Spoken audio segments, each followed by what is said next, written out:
and we're going to talk about the lab, which is basically how to get the formula of a hydrate from mass data.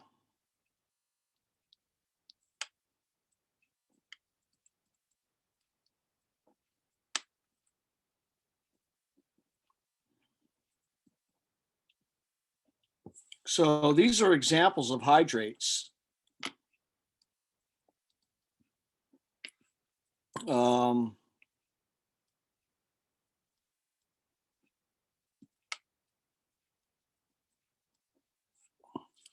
So this part here is called the hydrate part.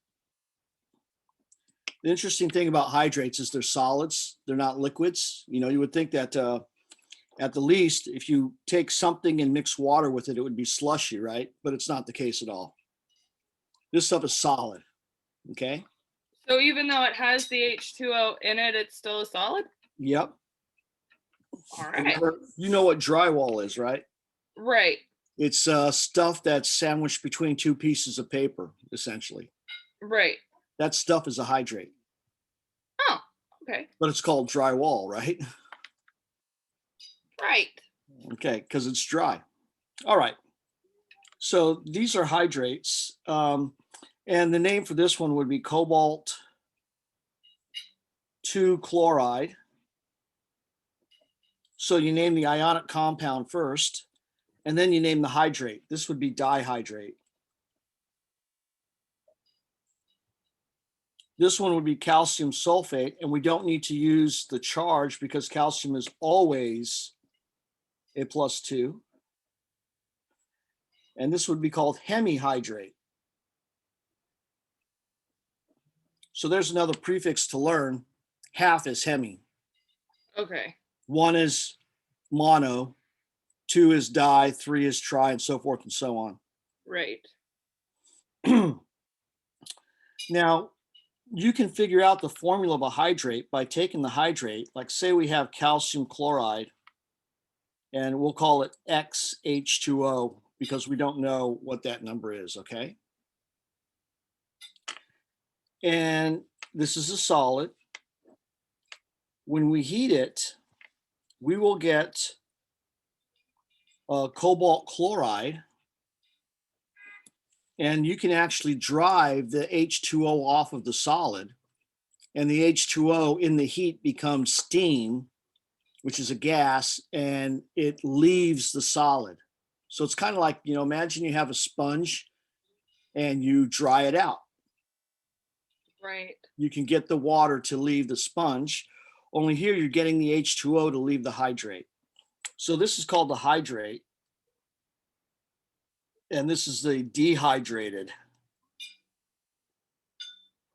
Now, how much water is going to come off of this? XH2O. And I'm going to put gas so that we know that it comes off as steam. And let's say that we start off with 0.994 grams of this stuff. And I have to do a quick little thing on my feet here. Actually, let me just look something up.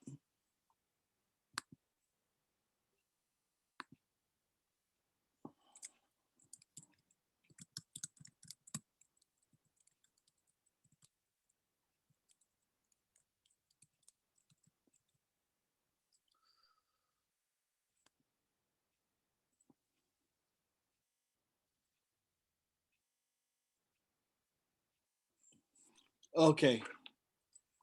One more thing to do here.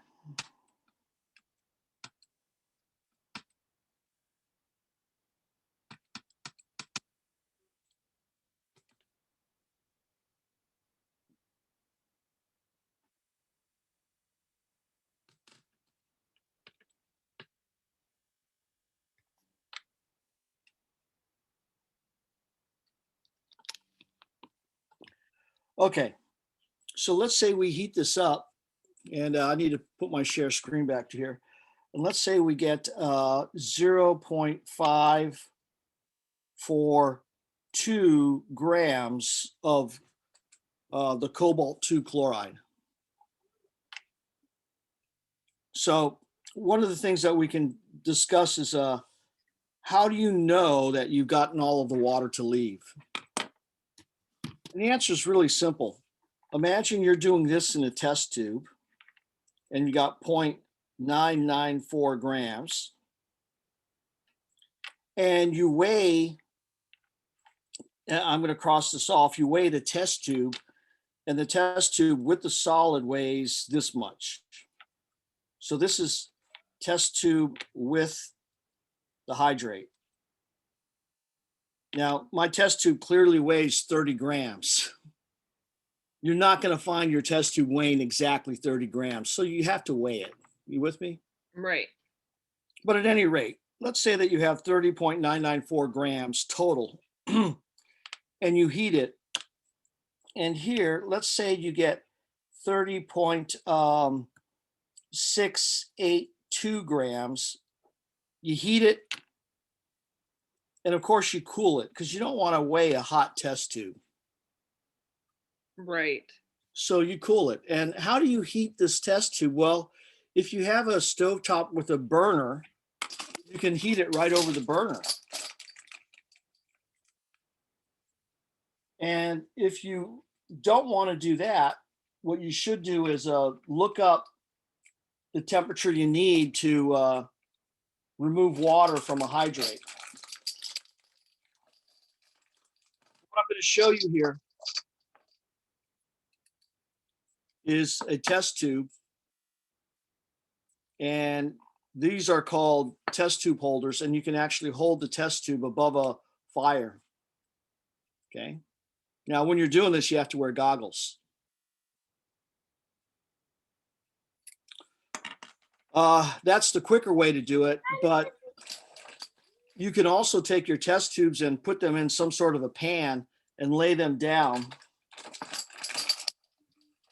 And here's one of the solids. And Okay. you want to weigh this before you put it in your test tube. I'm just going to put it in my test tube. You don't want to use everything that's in here. You just want to use about a gram. Okay. You see the solid in the test tube? Yeah. Now, you can lay the test tube out in a pan and you can see that the solid doesn't fall out. Right. So if you want to do this in your oven, find the temperature at which calcium sulfate hydrates will dehydrate, and just put them in your oven. You can see here that I'm spreading the solid out. Put it in your oven, but put it inside of a pan or a pot that you would put in the oven, or you could put it on top of aluminum foil, something like that. Okay. And you just leave it in your oven for an hour. And the reason I spread it out is because if you want this stuff to have all the water get removed, it's better if you have it spread out than if you have it concentrated into Right. a little plug on the end. That won't dehydrate as fast. Right. Because it's Kinda all like- clumped together. Yeah, it's kind of like your dryer spreads the clothes out so that they dry better rather than keep them in tight bundles. Right. So, you apply things that you've learned in life to chemistry. So let's go back to the picture I just drew. And by the way, all of these compounds we're using are harmless. So Okay. the most dangerous thing is the fire that you're going to be using or the heat. Okay. I don't know if this works in a microwave. I've Oh. never tried it. You're welcome to try it if you want. Okay. So if we've heated it for an hour and we cool it down and the test tube in this weighs this much, have we lost H2O? Yes. Clearly, because it weighs less. Have we lost all of the H2O? No. Well, there's no way to tell just by looking at it. Right. So here's what you do. You heat it again and then you cool it. Oh, okay. And let's say you weigh the test tube and the solid and you get 30.542 grams. So did we lose more water? Yes. You bet your bippy. So we didn't heat it long enough the first time. So you heat it again. and you get 30.54 1 gram or 0 gram. Have we heated it enough this time? And my answer would be, you see how all of the numbers agree except for the last one? Yeah. And the last one, a 2 and a 0, are not that different. You're done. Okay. Okay, done. For you, you're probably going to be measuring only to the 10th. And I would expect that the number would be the same pretty much. Okay, so here, what we can do is we can then take this information we have and find out the formula of this hydrate. Now, when you're done with this, you do not need to weigh the solid in here if you know the mass of the test tube. Okay. So I know my test tube weighs 30.00 grams, right? Right. And it still weighs 30.00 grams over here. Right. That's the test tube. So let's see how we take this data and figure out the formula of the hydrate, okay? All right. Okay, so we have the hydrate. We've got 30.994 grams, and the test tube weighs 30.00 grams. And you can see I'm going to round this down to here because we wouldn't really have that number on your balance. So here we know that we have 0.99 grams of the hydrate. We heat it up and we end up with 30.54 grams. And the test tube still weighs 30 grams. So we have 0.54 grams of the dehydrated hydrate.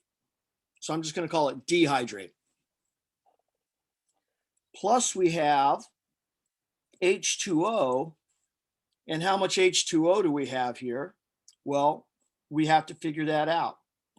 We'd say 0.99 minus 0.54 would be equal to, and I'm going to put a G here. So 9 minus 4 is 5. 9 minus 5 is 4. So you got 0.45 grams of H2O. Because this number and this number together should equal that number. Right. This is one of those before and afters. If you start off with 0.99 grams, you should end up with 0.99 grams. So even though we don't capture the water, we know how much it weighed. Okay. Are you with me there? Yeah. So we don't have to bother trying to get the steam to condense into water and weigh it. Why bother? We don't need it. Perfect. Now, to get the formula of the hydrate, you're going to take this number here, the dehydrate, and we know now that it's COCl2, and we're going to multiply by 1 mole of COCl2 over, and the molar mass of cobalt-2 chloride, I'm going to do a little work on a piece of paper, is 35.45, 35.45. Those are each of the chlorines, and 58.93. We add these all up together and we get 3, carry the 1, 8, carry the 1, 9, carry the 1, and 12. So I don't know if that's correct. I'm going to do this in my head real quick. 35 and 35 is about 70, right? Yeah. 70 plus 60 is about 130, right? Yeah. So this is about 130. I think I'm good to go.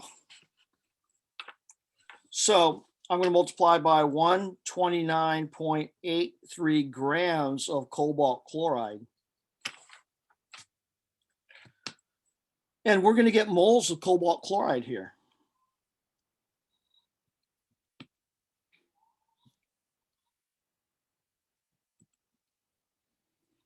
And we're going to get we're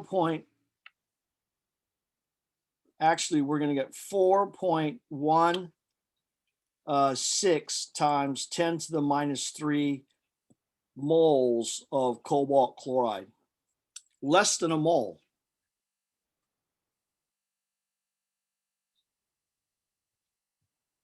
Now you're going to take your mass of water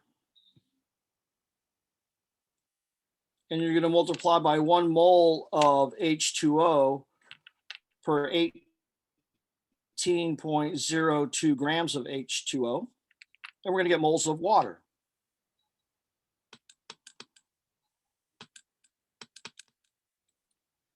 And we get 2.4 or 2.50 times 10 to the minus 2 mole of H2O. So now we have the moles of each of these. And let me show you what you do next. So I'm going to move this up here so I have more paper to write on. What we're going to do is we're going to take the moles of H2O and divide it by the moles of the cobalt 2 chloride.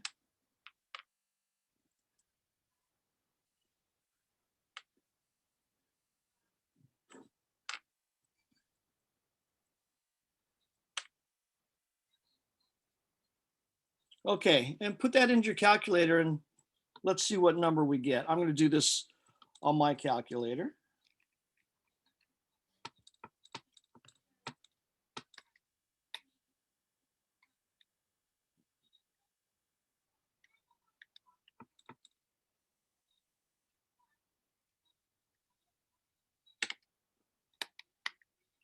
Now this should only be good to the 2.5, and this is only good to the 4.1.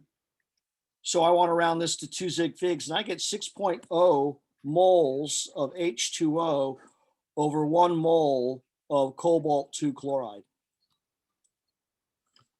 So what does this mean? Well, when you write the formula out, you write out cobalt 2 chloride, there's one of those, and 6H2O, and there's your formula.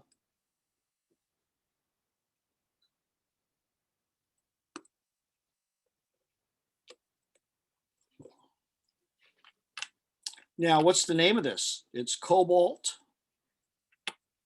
2 chloride.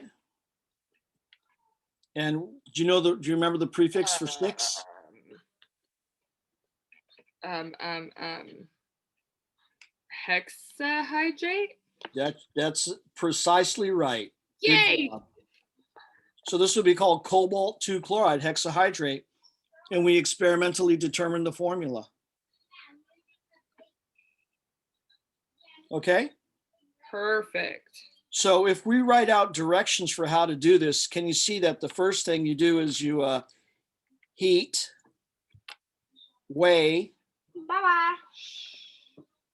And once you heat and weigh, you take the mass of the dehydrate and get the moles of the dehydrate. You take the mass of the H2O and you get the moles of the H2O. And then you do moles of H2O over moles of the dehydrate to get the formula. Now, this is a very whittled down set of directions, right? It's basically how to do the calculations.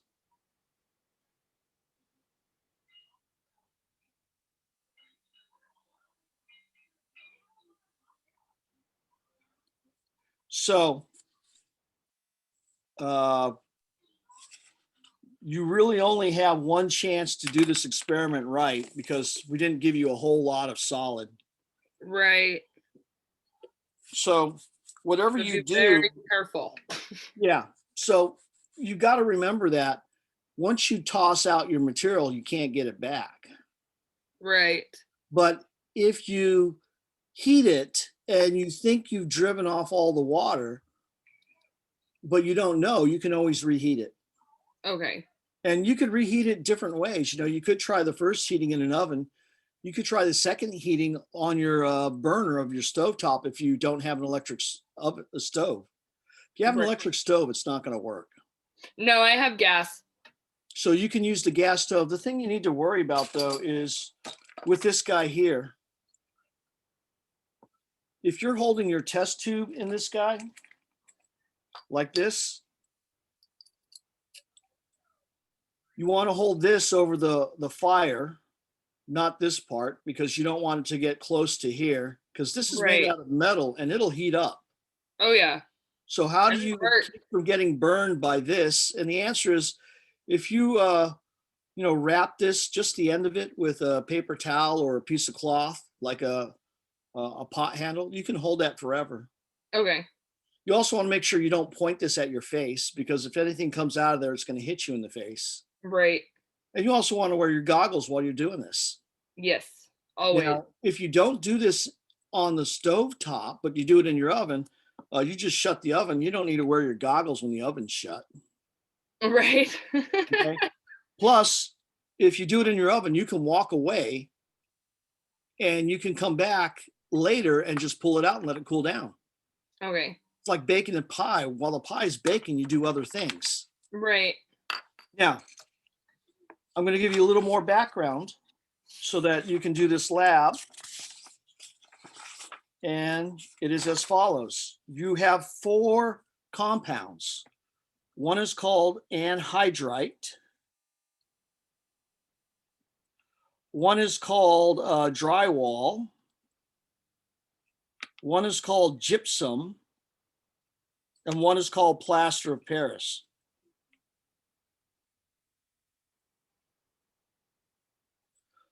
All of these are based on calcium sulfate.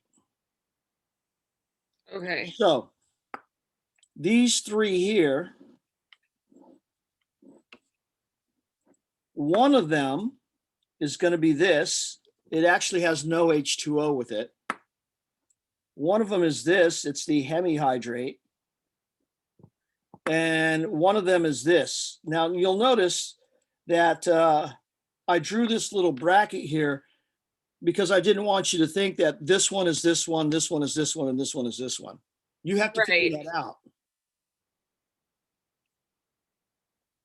Okay. And drywall is either this one or this one or this one. It's one of the other 3. So 2 of them are going to end up with the same answer? Drywall will end up as the same answer as one of the other 3, or a similar answer. Okay. Okay. So your job is to figure out this formula. And what if you do all the work and you get 2.5 moles of H2O over 1 mole of calcium sulfate? Well, that means calcium sulfate dot 2.5 H2O, which means it's probably that one, right? Right. So now what if you get this? Calcium sulfate 1.25 H2O. Because that's halfway between the 2 of these. What does that mean? That I should try again? maybe you didn't heat and get rid of all the water. But if you've done it to a constant mass, you should be confident that that's done. So what else could it mean? That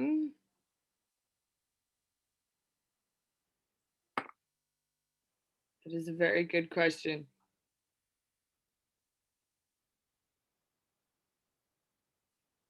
It's a mixture. It's a The original material was a mixture of both. Okay. Right? Right. Because you can't tell the difference between them when you're looking at it, and you're not sure whether or not the materials we gave you are actually really, really, really pure or not. Right. There's stuff that's been sitting on the shelf. So maybe you have a mixture. You with me? Okay. So that's how you analyze this lab at the end. When you look at the numbers, if they're not dead on, you say, well, I could have a mixture of things. Right. But you give the 2 most likely things in there, right? If you get this,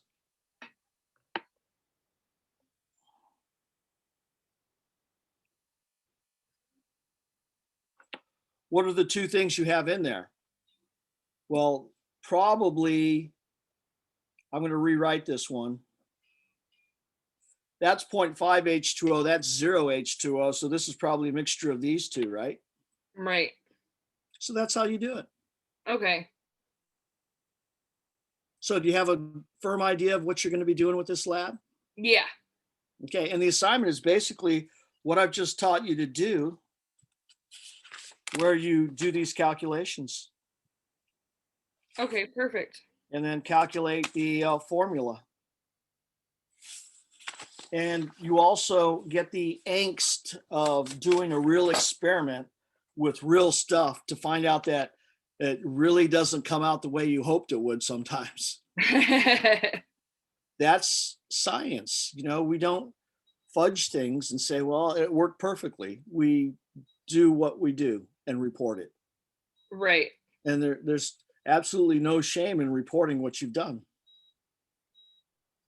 So with that in mind, Hold on just a second. sure.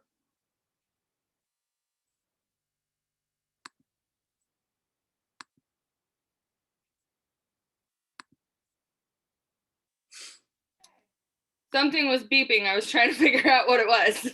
Okay. I'm going to go ahead and go to the lab here. Okay. You can see I've erected module 3 already, some of it. But if we go to the formula of a hydrate from mass data, Okay.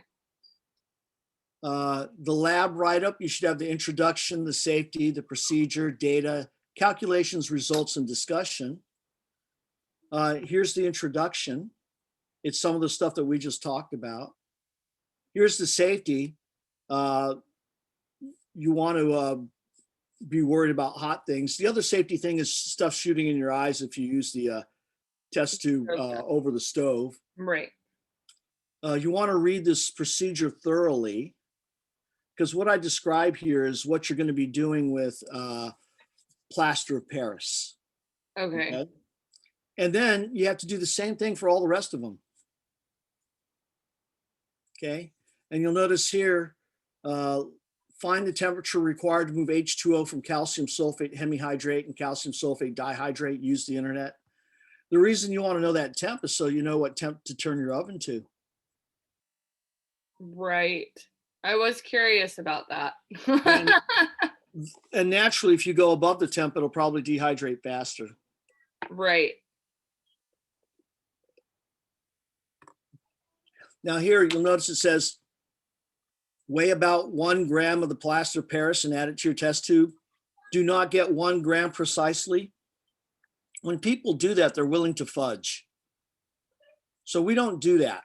Okay. If you get 1.21 grams, fine, use 1.21 grams. And the way to weigh your plaster of Paris usually is to take your balance and put a piece of paper on top of it. A little piece of paper that's folded twice, like this.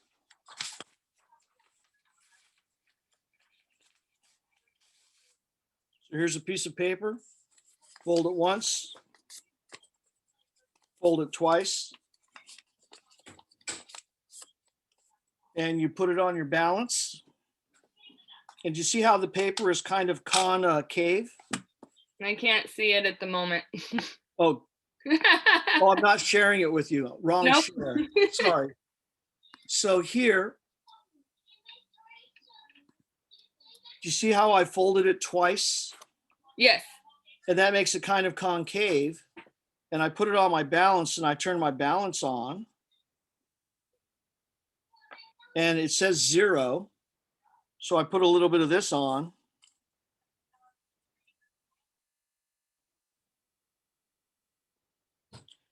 And you can see I've got 1.05 grams. I'm not going to take some away. I'm going to use 1.05 grams. Okay. Because the deal is if you use 1.05 grams, you're going to lose a certain amount of water, right? Right.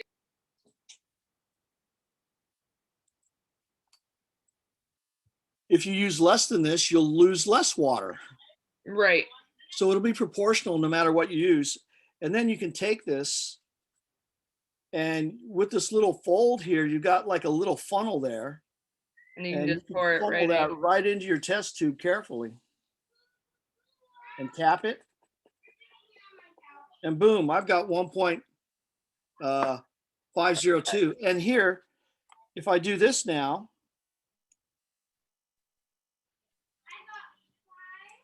I see that it's 19.47 grams, and that's the test tube plus the 1.05 grams of the hydrate. So if I do a little subtraction here,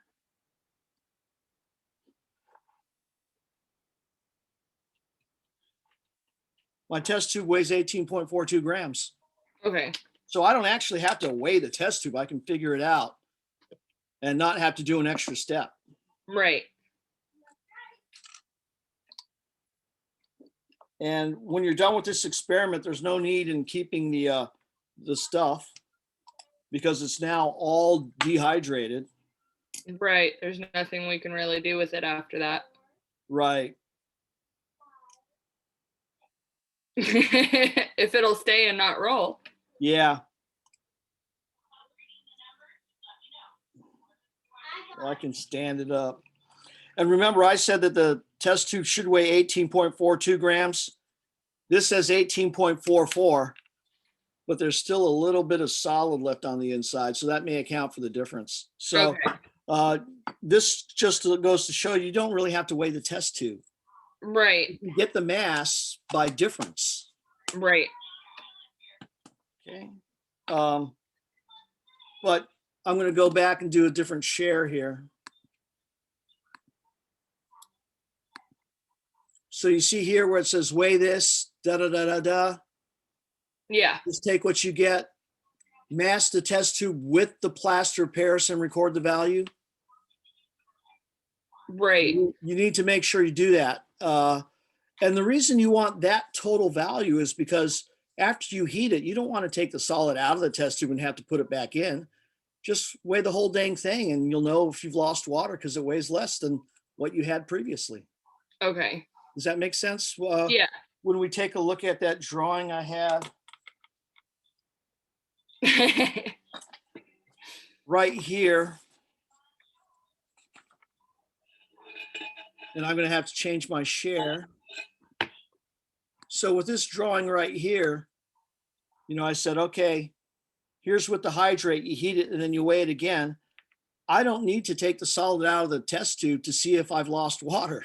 Right.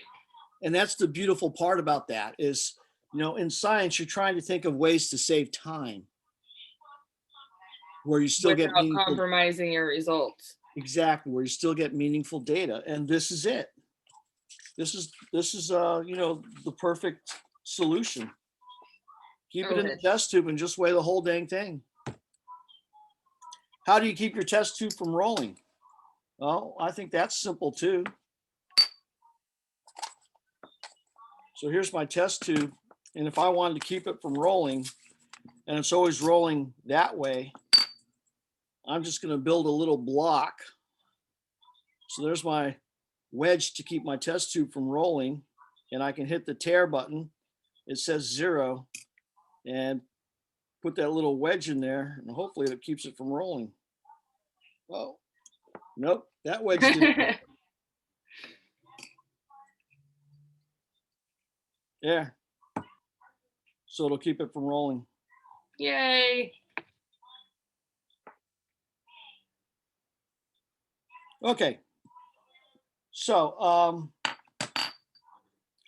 the thing though about the wedge is when you put the wedge there, you got to hit the tear. Right. Otherwise it doesn't zero back out. Otherwise you're not weighing just the test tube, you're weighing the test tube and the wedge. Clearly I need a better wedge. Okay, I'm going to turn this off. Okay, I'm going to change the share screen and we're going to go back to the lab. Okay. Okay, so do you understand this part where it says mass the test tube with the plaster of Paris and record the value? Yeah. Place it in an oven-safe tin, pan, or pot, heat at the temperature required to remove the formulas of hydrate. Alternatively, heat it over a Bunsen, over the stove. Allow it to cool. That's important because you're going to get hurt if you don't, and your Right. balance might get damaged. Okay, and this says mask the test tube and repeat the heat until all the formulas of hydrate have been removed. And you'll notice here, I did not say how you know that. So how do you know it? Well, you watch this video or you attend Right. this little lecture. So you determine the mass of calcium sulfate, determine the mass of water, determine the moles of calcium sulfate, the moles of water, determine the formula of the plaster of Paris, dispose of everything in the trash and clean out your test tube with a test tube brush, soap, water, and put it back in the bag. And then you repeat this for gypsum, anhydrite, and drywall. Okay. Now, my piece of drywall is a pretty solid piece, so I would suggest that you crush it before you weigh it. Okay. The reason is because it'll dry better if you have it in a powder form than not. Right. Because of the clumping. Yeah.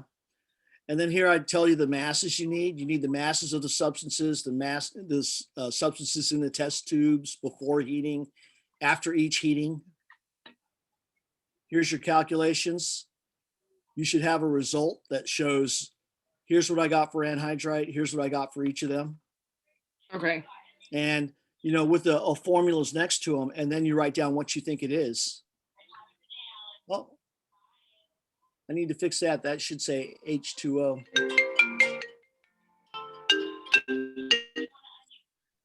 And then you discuss why your answers aren't exactly like the literature values of 1/2 and 2 or 0. Okay. And here, submit a photo of the samples wearing your safety goggles next to the samples in your test tubes.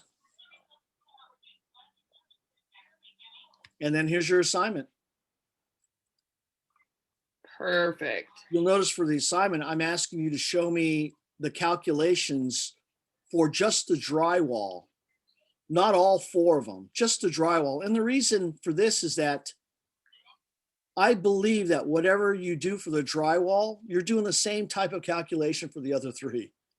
Right. So I don't need to see all 4. I just want to see the drywall. Offer a reasonable explanation for the error, which is what you're supposed to be doing in your discussion anyways. Okay. And then I ask you this hypothetical question. How could you do this experiment, find out which is which, without weighing anything? So I'm not going to give you any hints on that right now. All right. You need to think about it. So this is kind of a low-key experiment where the danger level is low. The toxicity of the compounds is nothing. But I don't believe the stuff tastes good. So, you know, throw it away. No one eats drywall for breakfast. If you do, Right. you have a bit of an issue. Let's not leave it around for the kiddos to try. Yeah, and don't leave it around for the kiddos to spread because you'll have to vacuum it. Right. You know, they're not going to, if they do taste it, they're going to think it's yucky. And you know what you do with yucky stuff? You spread it around the house. Oh, yes. My kids are very good at not putting things in their mouth, but they're also very good at spreading everything everywhere. Yeah. You know, for all you know, well, actually, you know, maybe they've never seen snow before and they think, okay, here, if I throw this in the air, it'll be like snow. Yeah, they did that with styrofoam.